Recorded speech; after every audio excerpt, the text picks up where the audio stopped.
ಸಾಲಿನಲ್ಲಿ ಅದೇ ಒಂದು ಉದ್ದೇಶದ ಜೊತೆ ಡ್ರೀಮ್ ಡೀಲ್ ಗ್ರೂಪ್ ಅವರು ಇವತ್ತು ಏನು ಈ ಕಾರ್ಯಕ್ರಮ ಮಾಡ್ತಿದಾರಲ್ಲ, ನಿಜವಾಗ್ಲೂ ನೀವು ಮಾಡ್ತಿರೋದು ಕೂಡ ಒಂದು ರೀತಿಯ ದೇವ್ರ ಕೆಲಸ ಅಂತ ಹೇಳಿದ್ರೆ ತಪ್ಪಾಗಲ್ಲ. ನಾನು ಅದನ್ನು ಅಪ್ರಿಷಿಯೇಟ್ ಮಾಡ್ತೀನಿ. ಯಾಕಂದರೆ ಪ್ರತಿಯೊಬ್ಬರು ಕನಸು ಕಾಣ್ತಾರೆ ಜೀವನದಲ್ಲಿ, ಆದರೆ ಎಲ್ಲರ ಕನಸುಗಳು ಕೂಡ ನನಸಾಗಲ್ಲ. ನಾವು ಚಿಕ್ಕ ವಯಸ್ಸಲ್ಲಿದ್ದಾಗ ಅನ್ಕೊತಿದ್ವಿ ನಮ್ಮನೇಲೂ ಟಿ ವಿ ಇರಬೇಕಿತ್ತು, ನಮ್ಮನೇಲೂ ಫ್ರಿಜ್ ಇರಬೇಕಿತ್ತು ಅಂತ. ನಾನು ಮಂಗಳೂರವಳು ಮೂಲತಃ, ತಮ್ಮೆಲ್ರಿಗೂ ಗೊತ್ತಿದೆಯೋ ಅಲ್ಲೋ ನನಗೆ, ಆದರೆ ನಾನು ಮೂಲತಃ ಮಂಗಳೂರವಳು. ನಾನು ಪಕ್ಕದ ಮನೆಗೆ ಹೋಗಿ ಟಿ ವಿ ನೋಡ್ತಿದ್ದೆ, ಪ್ರೋಗ್ರಾಮ್ಸ್ ನೋಡೋದಕ್ಕೆ ಪಕ್ಕದ ಮನೆಗೆ ಹೋಗಿ ಕಾಯ್ತಾ ಇದ್ದೆ. ನಮ್ಮೂರ ಕಡೆ ಒಂದು ಡಿಫ್ರೆಂಟ್ ಆಗಿರೋ ಮನೆಗಳಿರುತ್ತೆ. ಹಾಲು, ಮಿಡಲ್ ಒಂದು ಮಧ್ಯದ ರೂಮು, ಆಮೇಲೆ ಕಿಚನ್. ಇದು ಟ್ರೈನ್ ಬೋಗಿ ಬರುತ್ತಲ್ಲ ಹಂಗೆ ಹೋಗ್ತಾ ಇರುತ್ತೆ, ಓಕೆನಾ. ಸೊ ನಮ್ಮನ್ನೆಲ್ಲ ಮಕ್ಕಳನ್ನೆಲ್ಲ ಆಚೆ ಕೂರಿಸ್ಬಿಟ್ಟು ಮೆಟ್ಲಲ್ಲಿ ಬಾಗಿಲಾಚೆ ಕೂರಿಸ್ಕೊಂಡು ಟಿ ವಿ ನೋಡಿ ಅಂತ ಹೇಳ್ತಾರೆ. ಅವ್ರಿಗೆ ಮನ್ಸಾದಾಗ ಕರ್ಟನ್ ಹಾಕ್ತಾರೆ, ಮನ್ಸಾದಾಗ ಬಾಗಿಲಾಕ್ತಾರೆ, ಆಮೇಲೆ ಟಿ ವಿ ಆಫ್ ಮಾಡ್ಬಿಟ್ಟು ಹೋಗ್ಬಿಡ್ತಾರೆ. ಎಷ್ಟೊತ್ತು ಟಿ ವಿ ಆನ್ ಇರುತ್ತಲ್ಲ ಅಷ್ಟೊತ್ತು ನಾವು ನೋಡ್ತಿರ್ತಿದ್ವಿ. ನಾವೆಲ್ಲ ಕೂತ್ಕೊಂಡು ಇನ್ನೇನು ಯಾವುದೋ ಒಂದು ಒಳ್ಳೆ ಹಾಡು ಬರುತ್ತೆ ಅಂದ ತಕ್ಷಣ ಟಿ ವಿ ಆಫ್ ಮಾಡಿಬಿಡೋರು. ಅವಾಗೆಲ್ಲ ನಾನು ತುಂಬ ಬೇಜಾರು ಮಾಡ್ಕೊತಿದ್ದೆ, ನಮ್ಮ ಮನೇಲೂ ಟಿ ವಿ ಇದ್ದಿದ್ರೆ ಈ ಥರ ಎಲ್ಲ ಆಫ್ ಆಗ್ತಿತ್ತಾ ಅಂತ ಹೇಳಿಬಿಟ್ಟು. ಆದರೆ ಇವತ್ತು ಅದೇ ಮನೆಯಲ್ಲಿ ಅವ್ರ ಮನೆ ಒಳಗಡೆ ಇರೋ ಟಿ ವಿಲಿ ನನ್ನ ನೋಡ್ತಾ ಇದ್ದಾರೆ. ಸೊ ಯಾವ ಟಿ ವಿ ನೋಡೋದಕ್ಕೆ ನಾನು ಮನೆ ಆಚೆ ಕೂತ್ಕೊತಿದ್ನೋ, ಈಗ ಅದೇ ಮನೆ ಟಿ ವಿಯಲ್ಲಿ ನಾನು ಬರ್ತಾ ಇರ್ತೀನಿ. ಬಟ್ ಅದು ಏನಂದರೆ ಆವಾಗ ಒಂದು ಟಿ ವಿ ಕೊಂಡ್ಕೊಳ್ಳೋದಾಗಿರ್ಬೋದು, ಒಂದು ಫ್ರಿಜ್ ಕೊಂಡ್ಕೊಳ್ಳೋದಾಗಿರ್ಬೋದು, ಚೇತನ್ ಅವ್ರು ಹೇಳ್ತಿದ್ದಾಗ ವಾಷಿಂಗ್ ಮಿಷಿನ್ ಕೊಂಡ್ಕೊಳ್ಳೋದಾಗಿರ್ಬೋದು, ಅದೆಲ್ಲ ತುಂಬ ಲಕ್ಸುರಿ, ಓಕೆನಾ. ಆದರೆ ಇವತ್ತಿನ ದಿನಗಳಲ್ಲಿ ಆ ಕನಸುಗಳು ಬಹಳ ಹತ್ತಿರ ಇದೆ.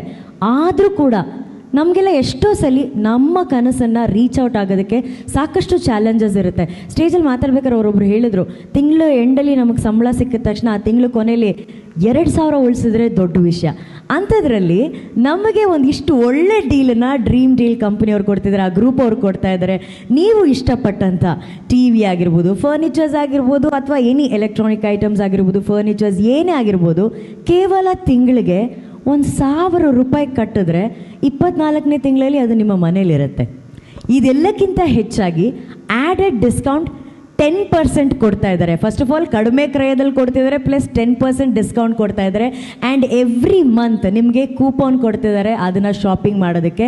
ಸೊ ನಿಮ್ಗೆ ಅನ್ಸ್ಬೋದು 24 ಮಂತ್ಸ್ ಆದಮೇಲೆ ಇಲ್ಲ ನನಗೆ ಮೋಸ್ಟ್ಲಿ ಟಿ ವಿ ತೊಗೊಳಕ್ಕೆ ಇಂಟ್ರೆಸ್ಟ್ ಇಲ್ಲ, ಅದು ತೊಗೊಳಕ್ಕೆ ಇಂಟ್ರೆಸ್ಟ್ ಇಲ್ಲ ಅಂದರೆ ತೊಗೊಬೇಡಿ, ಪರವಾಗಿಲ್ಲ, ಟ್ರಿಪ್ ಪ್ಲ್ಯಾನ್ ಮಾಡಿ. ಟ್ರಿಪ್ಪು ಸ್ಪಾನ್ಸರ್ ಮಾಡ್ತಾ ಇದ್ದಾರೆ.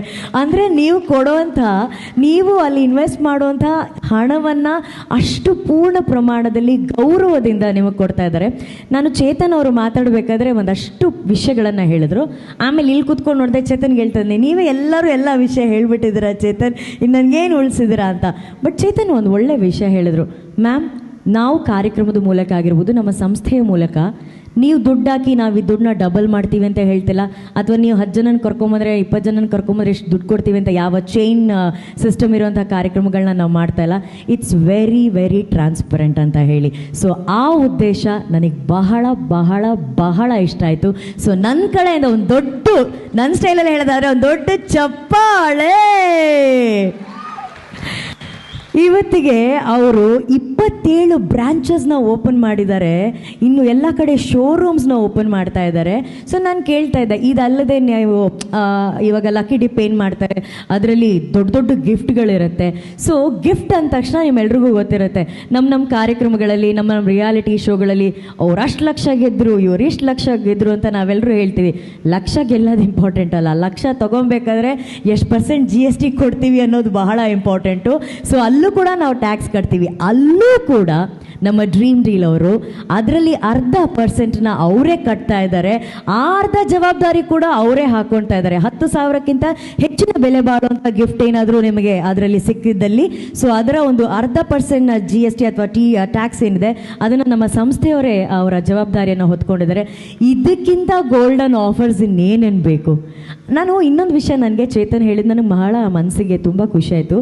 ಇತ್ತೀಚೆಗೆ ಈ ಸಂಸ್ಥೆಯ ಮೂಲಕನೇ ಒಬ್ಬರು ಮಹಿಳೆ, ಆ ಮಹಿಳೆಯ ತಿಂಗಳ ಸಂಬಳ ಕೇವಲ 10,000ನ ಸರ್, ಕೇವಲ 10,000. ಆದರೆ ಈ ಸಂಸ್ಥೆಯಲ್ಲಿ ಅವರು ಭಾಗಿಯಾಗಿ ನಿಮ್ಮ ಹಾಗೇ ಅವರು ಒಂದು ಕೂಪನ್ ತಗೊಂಡು ಪಡ್ಕೊಂಡು ಹಣವನ್ನು ಹೂಡಿಕೆ ಮಾಡಿ ಅವ್ರಿಗೆ ಸಿಕ್ಕಿರೋದು ಬೆಂಗಳೂರಲ್ಲಿ ಒಂದು ಸೈಟ್ ಅಂತ ಅಂದರೆ ಏನು ತಮಾಷೆನಾ? ನಾನೇ 16-17 ವರ್ಷ ಆದಮೇಲೆ ಒಂದು 30-40 ಸೈಟ್ ತೊಗೊಂಡು ಮನೆ ಕಟ್ಟಿದ್ದೀನಿ. ನಿಮಗೆಲ್ಲ ಬರೀ ಮೋಸ್ಟ್ಲಿ 24 ಮಂತ್ಸಲ್ಲೇ ಅವಕಾಶ ಸಿಕ್ಬಿಡುತ್ತೆ. ಲಕ್ ಚೆನ್ನಾಗಿದ್ರೆ, ಲಕ್ಕಿ ಡಿಪ್ಪಲ್ಲಿ ನಿಮ್ಮ ಅದೃಷ್ಟ ಚೆನ್ನಾಗಿದ್ರೆ ಟಕ್ಕಂತ ಸಿಕ್ಬಿಡುತ್ತೆ. ಯಾಕಂದರೆ ಒಬ್ಬ ಮಹಿಳೆ ಆ ಮನೇನ ಕಟ್ಟೋದಕ್ಕೆ ಎಷ್ಟು ಕನಸು ಕಂಡಿರ್ತಾರೆ. ಇಲ್ಲಿ ಎಷ್ಟೋ ಜನ ಹೆಣ್ಮಕ್ಳಿದ್ದಾರೆ, ಅವ್ರಿಗೆ ಏನು ನಿಮ್ಮ ಕನಸು ಅಂತ ಕೇಳಿದ್ರೆ ನಮ್ದೊಂದು ಸ್ವಂತ ಮನೆ ಇರಬೇಕು ಅದನ್ನೇ ಹೇಳೋದು, ಬೇರೆ ಏನು ಹೇಳಲ್ಲ. ಚಿನ್ನ ಒಡವೆನೂ ಸೆಕೆಂಡ್ರಿ ಹೇಳ್ತಾರೆ. ಎಷ್ಟು ಜನಕ್ಕೆ ಆಸೆ ಇದೆ ಒಂದು ಸ್ವಂತ ಮನೆ ಕಟ್ಟಬೇಕು, ಸ್ವಂತ ಜಾಗ ಇರಬೇಕು ಅಂತ, ಇದೆ ತಾನೇ? ಅದಕ್ಕೆ ಒಂದು ಸಣ್ಣ ಶಕ್ತಿಯಾಗಿ ಇದೇನಾದರೂ ಬಂದ್ಬಿಟ್ರೆ